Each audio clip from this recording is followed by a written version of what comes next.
Onde dois ou mais estiverem reunidos em meu nome, aí estarei eu no meio deles, disse Jesus. Aqui estamos, Mestre, e na certeza de tua presença entre nós, elevamos humildemente nossos pensamentos até Deus nosso Pai, em gratidão. Gratidão pela nossa vida, gratidão pela oportunidade de aqui nos encontrarmos, pois sabemos que aqui sempre iremos encontrar um alento para a nossa alma, uma esperança e aumentar assim a nossa fé em Ti, Pai. E com Tua bênção, vamos então falar, trazer os ensinamentos de Jesus que também nos conduzem pelos caminhos desta nossa vida. Que assim seja. Boa noite a todos. Sejam mais uma vez muito bem-vindos aqui no Lar Espírita Maria de Nazaré. Sabemos que cada um de nós tem suas razões para aqui estar e sabemos que também sempre levamos uma informação, um ensinamento de Jesus que vai nos auxiliar e nos conduzir, às vezes nesses caminhos um pouco mais difíceis, outras vezes mais felizes. E aqui estamos nós então, vamos ver o que temos para a noite de hoje. Vidas perdidas. São duas palavras que neste ano de 2020 que passou e 2021, nós escutamos quase que todos os dias. Basta assistir a um jornal, ouvir uma rádio, onde se fala e se dá muita ênfase nessas milhares de vidas perdidas. Foram realmente perdidas? Nós podemos ter perdido a presença, a participação de algum ente querido na nossa vida, de um amigo, de um conhecido. Podemos ter perdido este contato físico. Mas isso significa que eles tiveram suas vidas perdidas? Para quem conhece um pouquinho da doutrina espírita e acredita na pluralidade de existências, que nós sempre temos uma nova oportunidade de aqui renascer com o objetivo de evoluir, nós não podemos acreditar que todos estes que partiram nesses 2 anos, ou aqueles nossos entes queridos que já foram há mais tempo, que eles tiveram suas vidas perdidas. A única vida que podemos dizer que é perdida é quando alguém não cumpre ou não faz bom proveito dessa sua atual existência. Então perdeu todo o tempo desta sua vida porque nada fez para evoluir. Ele ficou estagnado então no seu processo evolutivo. Esse, nós podemos dizer que teve sua vida perdida. Nós sabemos, todas as religiões, porque nós aqui temos pessoas que frequentam e participam de todas as religiões. E todas as religiões cristãs, que são baseadas no Evangelho de Jesus, elas nos ensinam que nós temos corpo e alma. Então, no momento daquela morte, o que vai morrer mesmo é este corpo de carne, ele morre, porque ele vai deixar de existir. Mas a nossa alma, que dá vida para esse corpo, ela vai continuar viva, vivendo como espírito no mundo espiritual. Até passar um determinado tempo, que pode ser menos ou mais, pode levar séculos, quando ela se prepara então para uma nova reencarnação, uma nova oportunidade.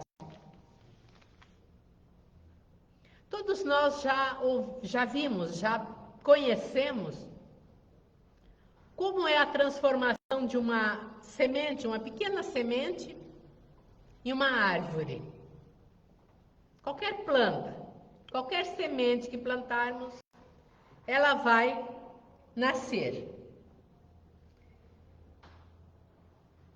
E quando plantada, essa semente, vai nascer uma nova planta, da mesma espécie da primeira, mas não é a mesma planta, é uma nova. E assim esse processo se repete tantas vezes quanto essa semente for plantada. E essa semente carrega em seu interior aquilo que dá vida para a nova planta. Nós não podemos ver, está lá no seu interior bem escondidinho. Mas quando plantada, o que vai acontecer com a semente? Ela vai apodrecer e apenas a vida que está lá bem no seu interior vai ressurgir de novo. Às vezes demora um pouco e nós pensamos, perdemos essa semente. Mas daqui a um pouco aparece um brotinho verde e ela retorna, se tornando em um novo arbusto, em uma nova árvore, da mesma espécie de onde veio a semente. Mas não é a mesma árvore. Assim também é o nosso processo evolutivo. Nossa alma fica por um período no plano espiritual, porque é a alma que nos dá vida. Então essa alma vai retornar a um novo corpo.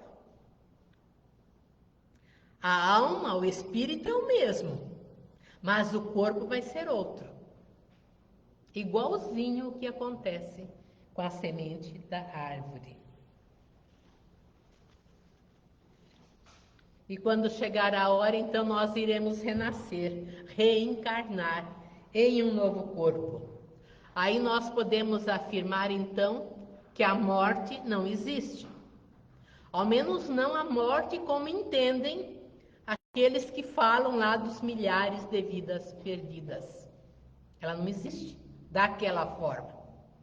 E nós já sabemos disso. Aí no Evangelho segundo o Espiritismo, no capítulo 4, tem como título: Ninguém pode ver o reino de Deus se não nascer de novo. Foi Jesus que falou isso. Então este é o ensinamento de Jesus para a noite de hoje. Ninguém poderá ver o reino de Deus se não nascer de novo. Então, para entender esse nascer de novo, nós precisamos compreender a diferença entre ressurreição e reencarnação. Ressurreição é o ato de ressurgir, voltar à vida, retorno da morte à vida. Foi o que aconteceu com Jesus.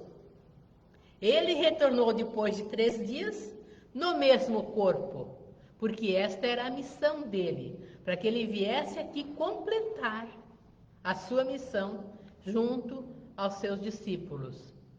Então ele retornou à vida no mesmo corpo, mas um espírito já muito evoluído para fazer isso. E reencarnação é a palavra que surgiu com a doutrina dos espíritos,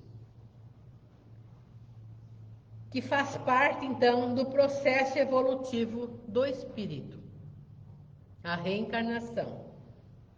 Algumas religiões explicam ressurreição como o ato do ressurgimento do espírito na carne, como Jesus, na mesma carne, no mesmo corpo. Aí vamos pensar um pouco. Como é que pode a nossa alma retornar num corpo que já virou pó, que foi cremado e virou cinza, que foi jogado ao mar e os peixes comeram?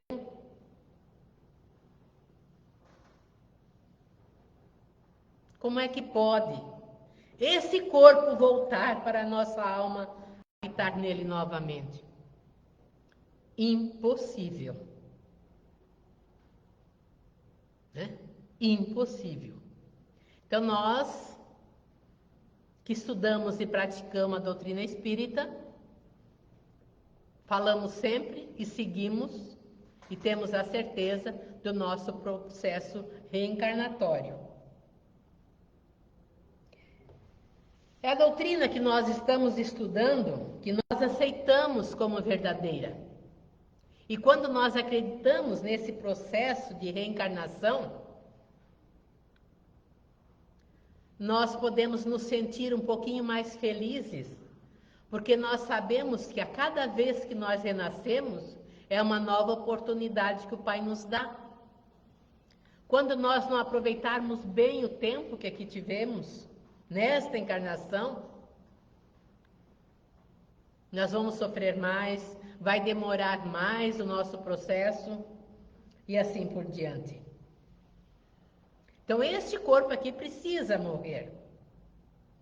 Vai virar pó, vai virar cinza. Às vezes a gente pensa assim, mas que importância tem este corpo? Este corpo é o que nesta encarnação está dando vida para nós. Está dando vida não, está servindo de vestimenta para a nossa alma. E nós temos a responsabilidade de cuidar muito bem dele. Essa responsabilidade é nossa.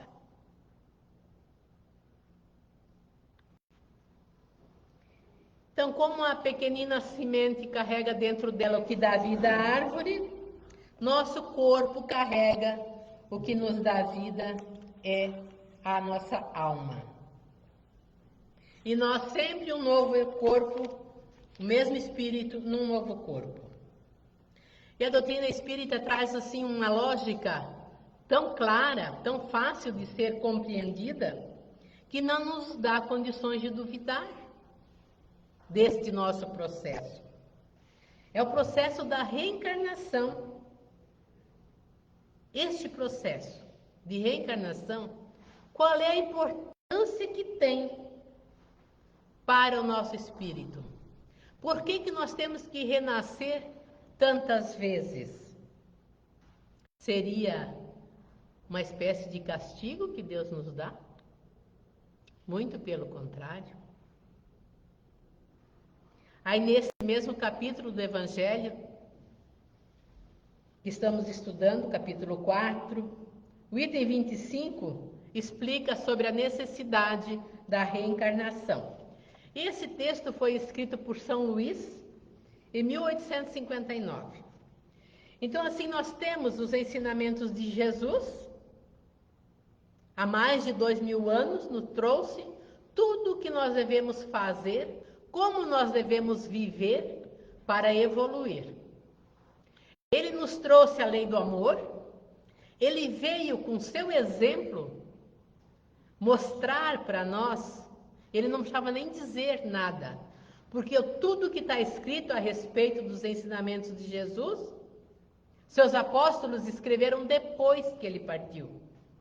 Ele viveu o que ele queria nos mostrar.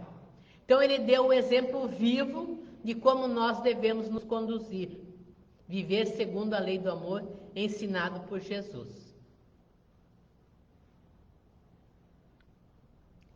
E aqui diz que esse processo, essa necessidade de reencarnação, é uma nova oportunidade de evolução, como também é apenas um estado transitório, que se extingue, que acaba esse processo quando o espírito for tão evoluído que não precisa mais retornar à carne. Então nós falamos que a gente vai reencarnar diversas vezes, não sabemos quantas vezes nós já viemos para cá, não sabemos quantas vezes ainda vamos vir, mas isso também não faz diferença. O que nós precisamos saber é que nós estamos aqui com o objetivo de evoluir, de crescer, de evoluir moral e espiritualmente. Só isso que nós precisamos fazer. E daí fazer bom proveito do tempo que aqui estivermos, para não perder a nossa vida. A passagem dos espíritos, então, por essa vida material, é para que possam realizar, com auxílio da matéria, os propósitos que Deus nos confiou. Nós viemos para cá com algum propósito, com alguma missão, algum objetivo, que talvez nós não sabemos ainda hoje. Talvez vamos passar toda essa existência e não vamos lembrar por que nós estamos aqui. O que exatamente nós tínhamos que fazer. O que nós programamos lá atrás para essa nossa existência. Alguma coisa nós programamos. Mas se nós vivermos segundo os ensinamentos de Jesus, mesmo não sabendo por que estamos aqui, nós vamos evoluir. Nós vamos conseguir concretizar aquilo que nós mesmos planejamos para essa nossa existência. E a passagem por essa vida, ela pode ser bem difícil às vezes. Se percebermos a nossa volta, tem muitas pessoas que parece que estão sempre bem, sempre felizes, com saúde, parece que tudo ali dá certo. Nós não conhecemos o interior da pessoa. Mas quando a gente vê uma pessoa assim, a gente tem vontade também de ser assim. Mas daí a gente vê a pessoa vivendo bem, tratando bem sua família, seus amigos, sendo caridoso, fazendo boas ações para os outros, está vivendo segundo Jesus ensinou. É lógico que a vida dele deve ser mais feliz do que quem não faz dessa forma. Quem não sabe amar, não sabe perdoar, não sabe praticar a caridade, não sabe rezar, ou não aproveita o seu tempo para fazer tudo isso, a vida às vezes se torna um pouco mais difícil. Aí nesse mesmo capítulo do Evangelho, no item 26, tem uma comparação bem simples para nós entendermos como é esse processo todo de tantas reencarnações e da evolução que nós devemos passar. Nos compara com um estudante que, para ele atingir seu estado de glória, por exemplo, a sua vitória, ter lá uma festa de formatura, que todos vão parabenizar, receber seu diploma, fazer um mestrado, um doutorado e assim por diante, ser bem desenvolvido intelectualmente, ele tem que passar por todas as séries do que nós conhecemos hoje como ensino fundamental. Tem que começar desde o primeiro ano. A cada ano ele vai repetindo, até chegar lá na idade, né? E fazendo bom proveito do seu estudo, ele vai conseguir a vitória então com o seu diploma. Aí tem uns que podem conseguir isso mais facilmente, que nós dizemos ser o bom estudante. Se ele se dedica, estuda, porque naquele período a obrigação dele é essa, é estudar, se preparar para o futuro, aqui neste planeta Terra. Então, se ele aproveitar bem e todo ano ele passar, deu aqueles anos necessários, alcançou a vitória. Está lá fazendo seu mestrado, seu doutorado, seja o que for o caminho que ele escolheu. E pelo contrário, tem aqueles estudantes relapsos que não gostam de estudar, acham mais bonito matar a aula, fazer festa, sair com os amigos, do que estudar. Aí acabam repetindo de ano, ou não aprendendo o suficiente para um dia fazer o vestibular e passar e entrar na faculdade. Esses vão demorar um pouco mais para atingir o seu objetivo, para ter aquele momento glorioso de um diploma na mão. Assim são os nossos processos reencarnatórios. Cada ano do estudante é uma encarnação que nós passamos aqui. Enquanto o maior proveito, então, nós fizermos da nossa encarnação, mais rapidamente nós vamos evoluir o suficiente para não mais aqui retornarmos. Fica bem fácil de entendermos, né? É um exemplo bem claro, então, do que nós falamos sobre reencarnação. Não é um castigo, não é uma punição, mas sim uma nova oportunidade. É mais uma classe, mais um ano que nós vamos passar, né? Um ano do estudante, porque nós temos alguns anos para passar em cada existência. Então vimos que reencarnação é um processo que todo espírito precisa passar. E o Evangelho diz ainda que a encarnação precisa ter uma utilidade útil. Qual é a utilidade útil? O que nós estamos fazendo nesta nossa existência que nós podemos dizer que está sendo útil para a nossa evolução? Cada um de nós tem a sua resposta. E se nós pensarmos agora assim, eu ainda não estou fazendo o suficiente, eu preciso fazer alguma coisa diferente. Não fiquem muito preocupados, não percam noite de sono, mas firmem o propósito de nos tornarmos bons estudantes, de fazermos diferentes, porque nós queremos uma vida melhor. Todos nós queremos. E cada um tem o seu compromisso com a sua vida. Não vamos pensar que eu sou melhor do que o outro, que eu faço melhor do que o outro, ou que eu queria ser como o outro. Vamos usar os bons exemplos, sim, e vamos transformar a nossa vida, porque a do outro, a responsabilidade é dele. Nós falamos no início sobre o grande número, milhares de pessoas que deixaram este planeta Terra, este mundo de provas e expiações durante esses últimos 2 anos.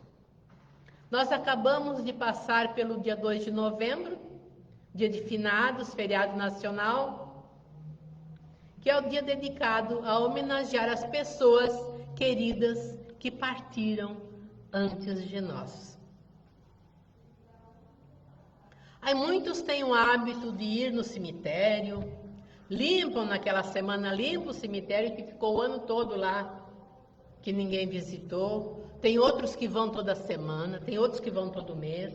Cada um faz aquilo que acham melhor. Limpam então, levam flores novas. No dia 2 se reúnem em volta da sepultura, fazem uma prece, rezam para os seus entes queridos. Isso é nosso, é do ser humano. É o que temos o hábito de fazer. Mas qual é a importância que isso tem para os espíritos? Para os nossos entes queridos que já partiram antes de nós? Eles valorizam isso? É importante que nós vamos lá, nós irmos lá na sepultura? É importante isso para eles? Aí buscamos no Livro dos Espíritos, então, que é o primeiro livro da codificação da doutrina. Tem uma parte lá que fala sobre a comemoração dos mortos e finados. Ali nos mostra, porque esse livro, ele tem 1018 perguntas que Kardec fez e a espiritualidade respondeu. Então as respostas vieram dos espíritos. Então eles nos contam como é para eles esse dia de finados. Aí na pergunta 320, Kardec perguntou: os espíritos são sensíveis à saudade dos que os amavam na terra? Eles sentem quando nós temos saudades deles? Muito mais do que imaginais. Essa lembrança aumenta-lhes a felicidade se são felizes, se são lembranças felizes. E se são infelizes, serve-lhes de alívio. Ao menos estamos lembrando deles. Na 321, eles perguntam: dia de comemoração dos mortos Tem alguma coisa de mais solene para os espíritos? Preparam-se eles para visitar os que vão orar sobre os túmulos? E os espíritos respondem: os espíritos atendem ao chamado do pensamento, nesse dia como nos outros.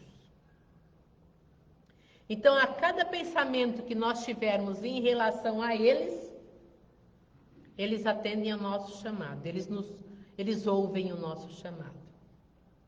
Por isso é importante nós rezarmos por nossos entes queridos que já partiram, rezarmos por nossos inimigos que também já partiram, porque nós sabemos, pelo tanto que já aprendemos, que os nossos desafetos, nossos inimigos, só porque eles partiram antes de nós, não deixaram de ser inimigos, não viraram santinhos. Nós continuamos aqui, às vezes, dando graças a Deus que eles se foram. Mas eles carregam também esse sentimento com eles, de revolta, de raiva de nós.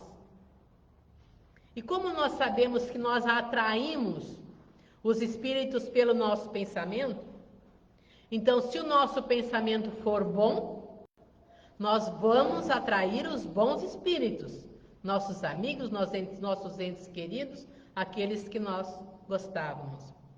E se os nossos pensamentos forem ruins, negativos, nós vamos atrair também esse tipo de espíritos. Aí muitas vezes as coisas não dão certo na nossa vida, ficamos com problemas de saúde, com problemas diversos na nossa vida. Vamos ao médico, faz tudo quanto é exame, nada aparece. Aí de repente alguém diz assim: vai lá no centro espírita, vai lá no Maria de Nazaré, eles vão te ajudar. Vão mesmo, vão ajudar mesmo. Vai procurar o lar, vai fazer um atendimento fraterno. Se for percebido que tem algum espírito perturbando ali, sendo obsediado, tem algumas pessoas que falam obcecados, possuídos, aqui é obsediado, né, da doutrina dos espíritos. Então vai para um tratamento de apometria, onde é educado esse espírito, é encaminhado, e a pessoa fica livre, fica bem. Então sai dali e passa alguns dias bem. Aí o mais importante é o que ela vai fazer depois disso.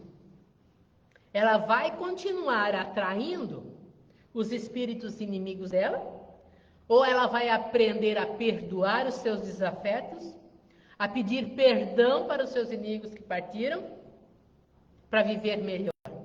Porque se assim fizer, vai estar livre e vai viver bem. Agora, se baixar o padrão vibratório de novo, pensar em coisas ruins, pensar nos seus inimigos ao invés de perdoá-los, aí nós vamos atrair tudo isso de novo para a nossa vida. E isso ninguém de nós quer. Então nós estamos aprendendo.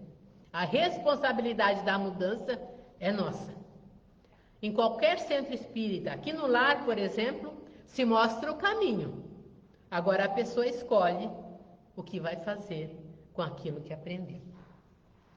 Na questão 322, Kardec perguntou: esse é para eles um dia de reunião junto às sepulturas? Os espíritos também fazem reunião junto às sepulturas? E veio assim, ó: reúnem-se em maior número nesse dia, porque maior é o número de pessoas que o chamam. Mas cada um só comparece em atenção aos seus amigos, e não pela multidão de indiferentes. Então eles não vêm porque o cemitério está cheio de gente. Ele vem por aqueles que estão ali, pensando neles. Então, se nós estamos num túmulo pensando nos nossos familiares, rezando por eles e querendo o bem deles, eles vão estar aí conosco. Como eles podem estar agora aqui conosco, porque eu acredito que cada um de nós lembra de alguém nesse instante. Eles podem estar aqui, do nosso lado. Quando a gente fala lá no mundo dos espíritos, lá no mundo dos espíritos, não é lá. O mundo deles é junto com o nosso. Tudo se mistura. Então eles estão próximos de nós. Por isso nós mantermos o nosso pensamento bom em relação a eles. E na 323, então, a visita ao túmulo proporciona mais satisfação ao espírito do que uma prece feita em sua intenção? É melhor nós irmos lá ou ficarmos aqui em casa, em qualquer lugar, e rezando por eles? A visita ao túmulo é uma maneira de se manifestar que se pensa no espírito ausente. É a exteriorização desse fato. Então nós estamos mostrando para todos que estão ali no cemitério que nós estamos nos lembrando do nosso ente querido que foi enterrado ali naquela sepultura. Mesmo sabendo que o corpo já virou pó, mas o espírito dele, nós não vendo, vai estar ali conosco. Agora o importante da resposta. Eu já vos disse que é a prece que santifica o ato de lembrar. Pouco importa o lugar, se a lembrança é ditada pelo coração. Isso está nos ensinamentos da doutrina. Então, aonde nós estivermos, se estivermos lembrando deles, rezando com amor, sentindo o bem-querer em relação a eles, é isso que importa, é isso que tem valor. Não importa onde nós estivermos. Então, nós precisamos compreender que esse processo reencarnatório é uma lei de Deus e tem o objetivo de nos fazer evoluir moralmente e espiritualmente. E que Jesus veio nos ensinar. Ele mostrou como fazer isso, como praticar a lei que ele nos ensinou. E nós estamos aprendendo dia a dia tudo o que ele nos disse. O que nos falta ainda? Se nós estamos aprendendo, o que nos falta? Falta nós começarmos a praticar, a viver o que ele nos ensinou. É isso que nos falta, para conseguirmos cumprir com o nosso objetivo aqui nesta encarnação. E nós, pelo nosso livre-arbítrio, nosso poder de escolha, nós vamos decidir se vamos tornar a nossa existência aqui mais feliz ou não. Depende sempre do que nós fizermos com as oportunidades que surgirem. Vamos então, queridos irmãos, ser o bom estudante, fazer igual o bom estudante, aproveitar cada existência nossa para aprendermos sempre mais e evoluirmos sempre mais, praticando os ensinamentos de Jesus, para não perdermos a nossa vida e fazermos bom proveito desta nossa atual encarnação. Que Jesus abençoe a cada um de nós. Que assim seja.